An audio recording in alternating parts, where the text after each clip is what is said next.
Ma! Kagulat ka naman. Ano anak? Kasama ko po jowa ko. Talaga? Papasukin mo. Babe, pasok ka daw. First time ko siyang makikita. Nakaka-excite naman.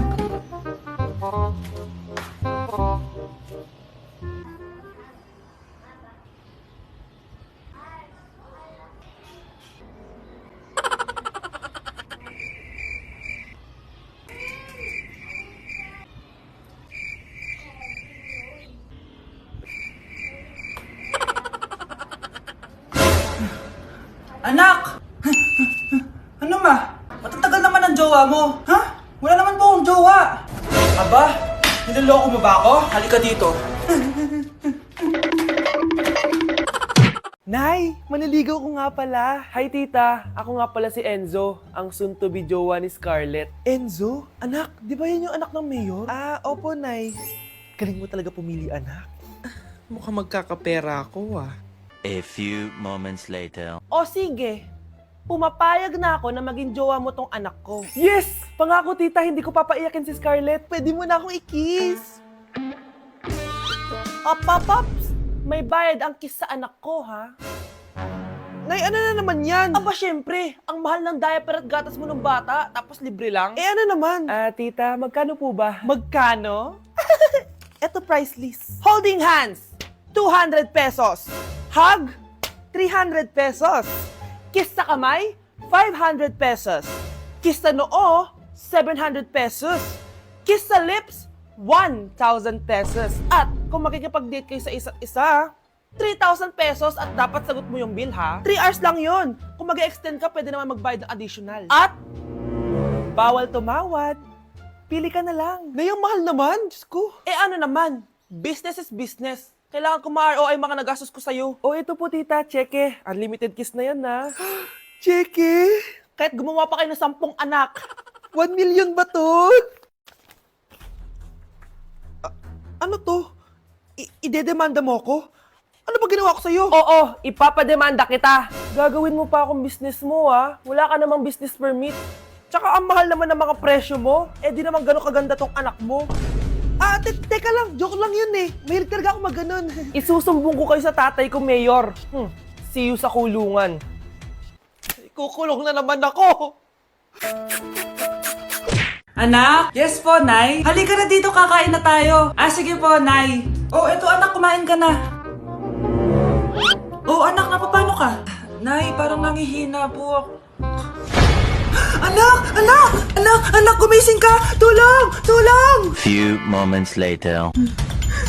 Dok, kamusta na po anak ko? Ikinalulungkot ko, malala na ang sakit niya. Malapit na siyang mamatay. Hindi pwede mamatay anak ko! Nay, anak, kumapit ka lang, magkakajowa ka pa. Nay, mamamatay na akong single. Anak, saan masakit? Sa puso, Nay, dahil di niya pa ako nare-replyan. Tita, kamusta na po siya? Nag-alala po ako sa kanya. Malala na ang sakit niya sa utak. Esther, malala na ang sakit niya. Talaga po, tita? Yayayain ko pa naman sana siya mag-date. Sino may sakit? Walang may sakit dito. Okay ka na? Okay na, kasi nandiyan ka na. Tara, date na tayo.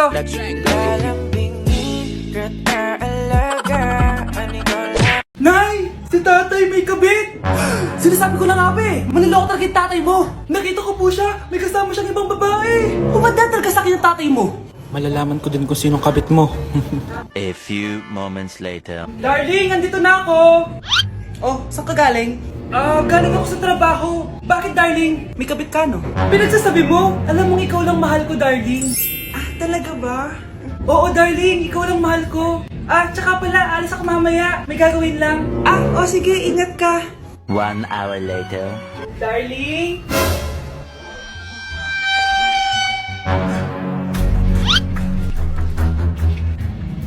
Sinasabi ko na nga may kabit ka! Walang iya kayo! Dito pa kayo maghaharutan!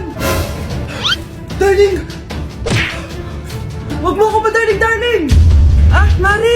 Mali akala mo! Ikaw! Akala ko tunay kang kaibigan! Ahas ka pala! Darling! Tama na! Umalis kayo dito! Ayoko makita pagmumukha nyo! Darling! Binigay niya lang yung pinabili ko sa kanya! Ay, ganun ba? So, surpresahin kita kasi anniversary natin bukas, di ba? Sorry! Kakarating lang namin dito sa Vietnam at ano pa bang gagawin natin? Titikim tayo ng convenience store food. Hello, umuulan! Tara na! Guys, hindi humihinto yung mga sasakyan dito kaya tatawid ka talaga. Update guys, buhay pa ako at hulaan nyo kung nasan ako. O diba, walang ganyan sa Pilipinas. First time namin dito sa Vietnam. Kaya naman excited ako kung ano ba meron dito sa convenience store nila. Kita nyo naman, ang dami din choices dito. Guys, may paanong manok dito oh. Check out natin to. Guys, parang asarap na tong Nutella banana oh. Guys, tignan nyo yung hotdog dito oh. Kinakain daw to ng hello kaya i-check out na natin to. Tignan nyo yung mga drinks nila dito, parang lalagyan na lang ng ice. Parang masarap to guys oh, itong kulay ube. Hala guys, may Vietnamese oh. Sarap! Check out ko din yan. Grabe, bakit ang mahal? 345,000? Tikman na natin. Una natin tong Nutella banana. Guys, tignan nyo. Masarap siya. Bilhin nyo to guys. 10 out of 10. Next natin tong Thai chili paste and chicken floss. Let's go. Medyo malansa siya guys. Ito yung nasa loob niya. Sarap. 10 out of 10 din to guys. So ito daw. Tignan natin. Puro laman. Oo nga. Sobrang sarap, walang eme. Sarap. Ano naman ito, pusa? Sorry. Oh, ay. Ala, sarap nito. Sarap niya. 1 million out of 10! Next natin tong hotdog nila na hindi na niluluto. So, ganito siya guys. Pinil ko lang siya. Ang sarap! 9 out of 10 to sa akin. Next natin tong mix na spicy Korean chicken. Ayan, ganito yung tsura niya. Sarap siya. Hindi ko sabay. Sarap kaya. 8.5 out of 10. Masarap siya. Next natin tong Changarotyong na chicken feet or paa ng manok. Chicken feet talaga siya. As you can see, boneless siya. So, wala na ata siyang obo. Boneless siya. Yan guys. Hindi pala siya boneless. May buto siya. Oh. Ayoko siya. 2 over 10 lang siya talaga guys. Okay, next naman itong mga barbecue nila. Ayan, iba't ibang flavor siya. 6 over 10 lang to sa akin. Okay guys, next ito, parang chicken ata. May lasa siyang efficacent oil. Ayoko to. 3 over 10 lang to sa akin. Ito guys, medyo spicy. Oo nga, lasang efficacent oil. Okay lang naman. 4 out of 10. Okay, next, itong empanada nila. Based sa texture na para siyang hopya. Tama nga ako guys, lasa siyang hopya. 5 out of 10 to sa akin. So last but not the least, itong leche flan nila. Ban flan yung pangalan. So wala sa binigay na kutsara. Para siyang leche flan na hindi sobrang tamis. So 7 out of 10. So yun lang naman guys. Kung gusto niyo ng part 2, comment lang kayo dyan. Bye! Nay! Yes anak! Malapit niyo na ako makita sa TV, Nay! Talaga anak! Magiging artista ka na! Abangan niyo po ako, Nay! Sige anak! Few moments later. Nay, alis na po ako. Oh, anak, ba't ganyan bihis mo? Nay, makikita mo na ako sa TV. Talaga? Nakaka-excite naman. 1 hour later. Mars! Uy, Mars! Yung anak mo, Mars, nasa TV! Nasa TV yung anak ko! Artista na anak ko! Panoorin mo, Mars! Halika dito, Mars, panoorin natin yung anak ko! Nagbabalik ang 24 Patrol. Nandito tayo ngayon sa presinto dahil nahuling nagnanakaw ng bangko ang isang binata. Eto po siya. Anong masabi mo? Ay, TV ba yan? Ay, hello, Nay! Shoutout sa'yo! Nasa TV na ako, Nay!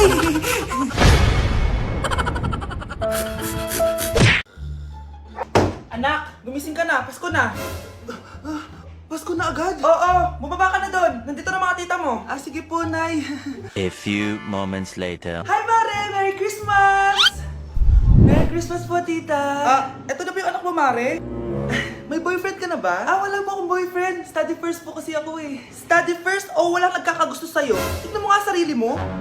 Kesa naman sa'yo, mukha kang babaeng aso. Sige, kain na tayo. Nandito na naman yung tita kong laitera. Huy, iba na tsura mo ngayon na. Oo, tita. Nakakaya naman kasi sa'yo eh. Baka laitin niyo ulit ako. Grabe ka naman. Hindi naman ako ganon. So, ano ba ginawa mo? Ba't gumanda ka? Secret lang natin to, tita, ha? Ginagamit ko tong Garnier Vitamin C Serum sa umaga at sa gabi naman, itong Garnier Overnight Serum with 10% pure vitamin C. Para naman wala ka na masabi sa ganda ko. Ang ganda pala niyan. Oo naman, it can fade dark spot and even skin tones in just one use. Kaya safe and effective talaga. Sige, dahil gumanda ka, bibili ako niyan mamaya.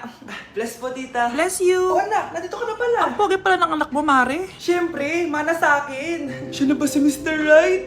Siya na ba yung plot twist na hinihintay ko? Magpapasko na akong may jowa! Nagsasabi mo dyan, anak? Eh, pinsan mo yan. Pinsan? Lahat na lang. Mga anak, maganda ba? Oh, mawawala ako ng 3 araw Nay, kailangan ba talaga tumuloy doon? Importante yun, anak. Minsan lang ikasal yung kumare ko, no? Tsaka sa Cebu siya gagawin, di ba? Shala. Basta, Nay, mag-ingat ka, ha? Oo naman, anak. Huwag ka mag-alala. O siya, naalis na ako. Mga kapatid mo, ha?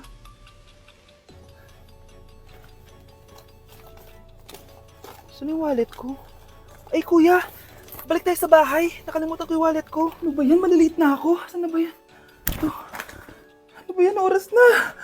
Mabuhay, ma'am. Welcome to Air Philippines. How can I help you? Ay. Miss. Dito po ba yung flight VD415? Yes po, ma'am. Check ko lang po. As per dito, ma'am, nakaalis na po yung aeroplano. Ha? Hindi ako pwede malit sa kasal na kumari ko. Kailangan kong umabol. Ma'am, kailangan niyo po ulit mag-rebook So, ang next available flight is bukas pa po, ma'am. Ano ba yan? Gawin mo ng paraan. Diyos ko, sayang lang pera ko. Wala palang kwenta to airlines niyo eh. Uwi na nga lang ako. Sorry, ma'am. Oh, Nay, nandito ka na agad?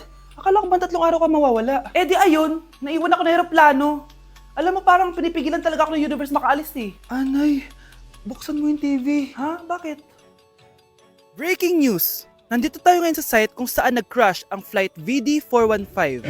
Ayon sa mga otoridad, walang nakaligtas sa mga pasahero nito. Kaya pala, kung nakasakay ako dun sa aeroplano na yun, patay na ako ngayon.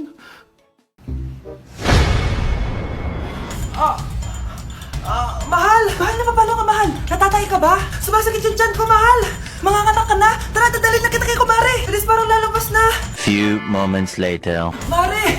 Mare, manganganak na ata ako! Dali, Mare, pumasok ka! Tulungan mo kami! Manganganak na asawa ko! Relax ka lang, Mare! Higang malalim! Mare, hindi ko na kaya! Mare, kalma ka lang! Higa ka muna! Okay, Mare, ganito! Umiri ka, ha! Oh! Isa pa, Mare! Isa pa! Mare, ang hina naman! Lakasan mo pa! Eh na, Mare, nakikita ko na yung ulo! Hindi ko na kaya. Mare! Mahal! Gumising ka, kikilitiin kita! Mare, ang harot, ha? Ayun na! Ayun na yung ulo lang! Tae! Okay, class. Oh, Jessica. Buti pumasok ka pa. Ang dami mo na miss na quiz. Bagsak ka na sa akin. Nagbakasyon ako. Na-stress kasi ako sa'yo. Ang dami mo kasi pinapagawa. Aba, bakit? Hindi lang naman ikaw ang pinapagawan ko. Lahat kayo. Ano ka dito, prinsesa? Oo. Sa bahay namin, ako ang prinsesa. Kaya kayong lahat, sumunod kayo sa akin. Pumunta ka sa guidance office. Hindi po, ate. You go to the principal's office. Tandaan mo, kami ang nagpapasahod sa'yo, di ba? Ano nangyayari kay ma'am? Hala si ma'am! Ang ganda-ganda ko na naghanap ka pa ng iba. Hala, heartbroken ata si Cheska. This sir, feeling main character kasi. Tumatawa ka? Masaya kayo, ha? Kapag heartbroken ako, bawal maging masaya. Eh ano naman kung heartbroken ka? Pakinamin. Oh, come on, Samantha. Hindi mo pa naman na-experience sa magka-jowa. Kasi walang nagkakagusto sa mukhang yan. Hi! Ako pala si Scarlett. Bago lang ako dito. Oh, pake ko. Tsaka tanggal mo nga yung makeup mo. Dapat ako lang yung maganda dito sa school. Sino ka ba para utusan ako? Feeling main character? Kadiri? Anong sabi mo? Mag-sorry ka sa akin! Sorry! Not sorry. Tsaka mukhang asin kapag may ibubuga ka na. Nakahanap din ng katapat si Cheska. Walang yatong babaeng to. Ako ang main character dito sa school. Bye! Humanda ka sa akin.